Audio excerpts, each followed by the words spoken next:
Welcome back to Spinning the Past. Hey, today I'm going to talk about what natural fibers are great for cold weather. I'm going to start today with the obvious.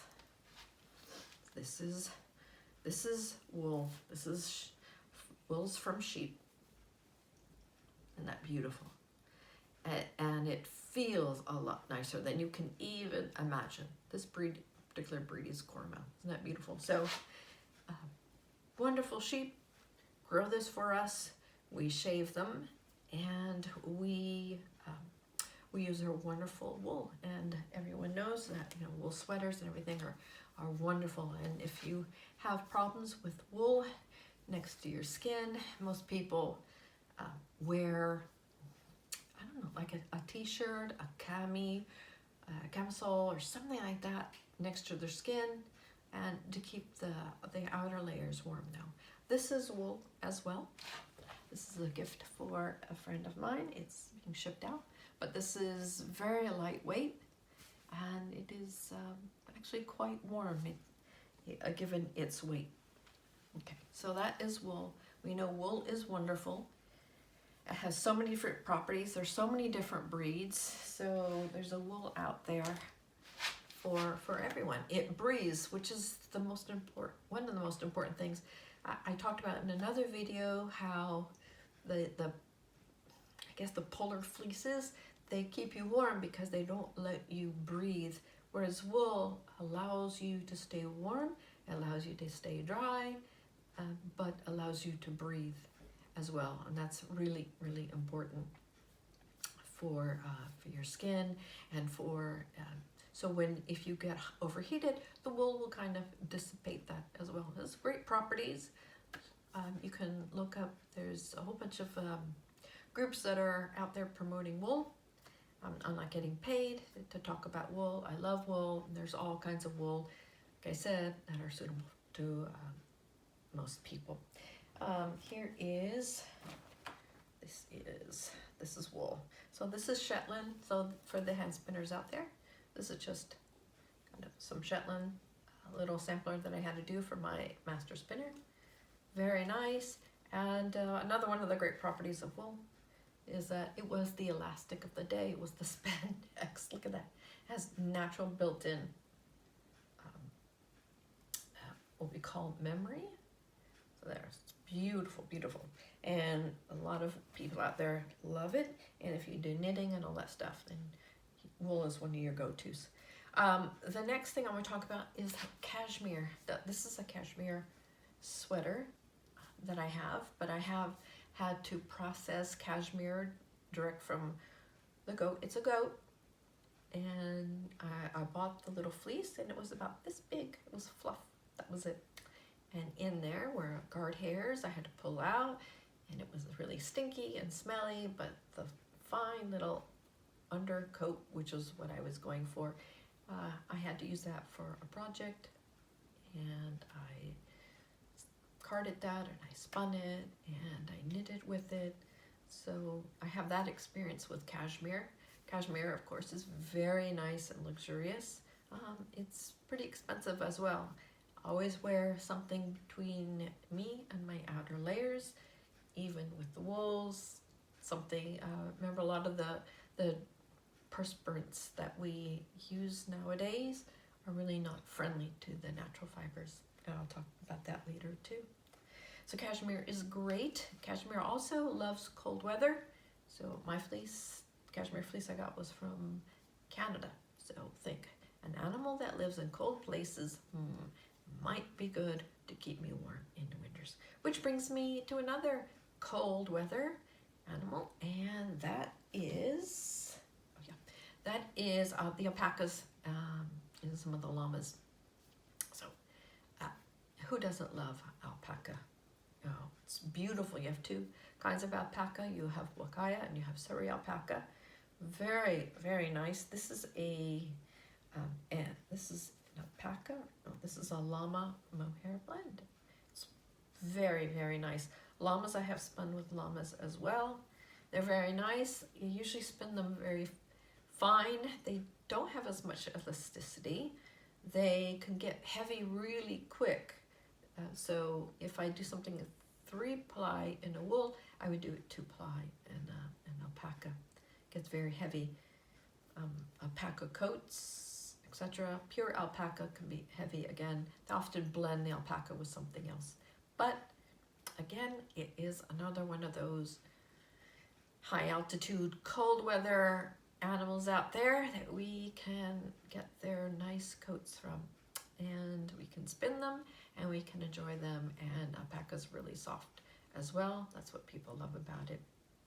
Okay, the next one is kind of, might be odd to be on this list, but this, some of you out there, this is a silk cocoon. So the little silkworm, he's a rattle. He's not alive in there anymore. So this is the outer bassinet of it. So yeah, so why would I, it's not a cold weather animal. But one of the things that we like about it is that it is a good base layer. People are using it more and more as base layers. Of course, in the Far East, they have known about this for millennia. Very soft, luxurious, wonderful fiber. And it might be good for a base layer. I have a pair of silks that are a base layer. The only problem I have with silk is that it kind of traps body odors, and it won't do well with your antiperspirants, etc. So that could be harsh on it. And the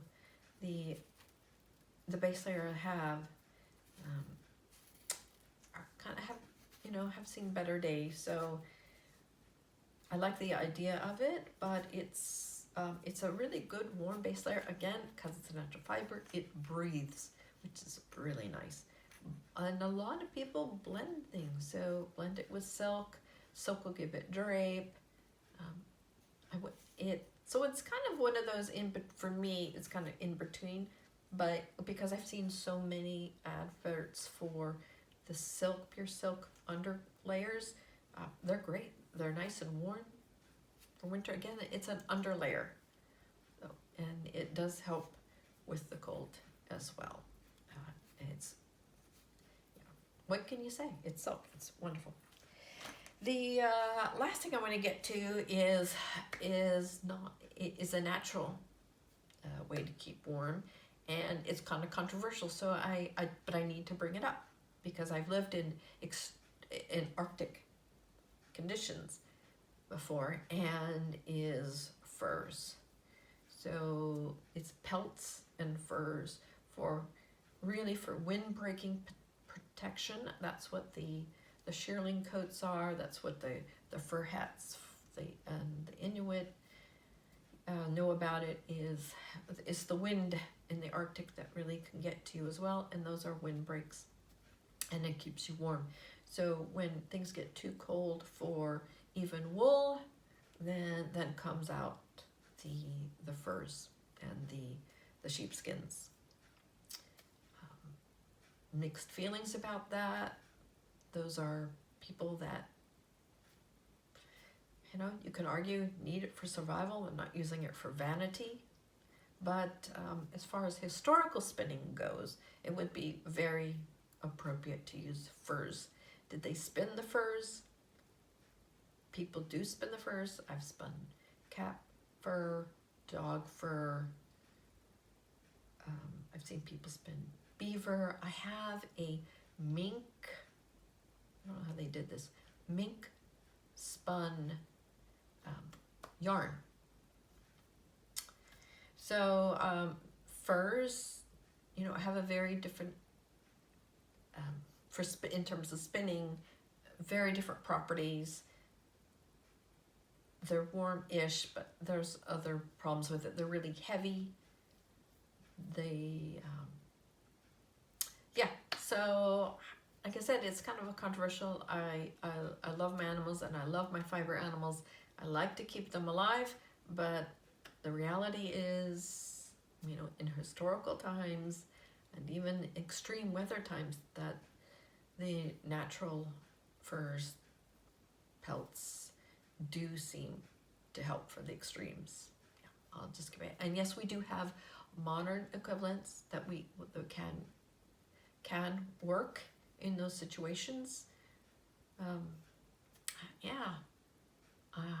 And what can I say? I would, you know, I love natural fibers, and I will respect the cultures that use those natural products. Let's put it that way, okay? But that's something we have to talk about as far as what keeps us warm. And yes, animal skins and furs do fit in that category, but don't really spin with it. So I'm just gonna leave it there.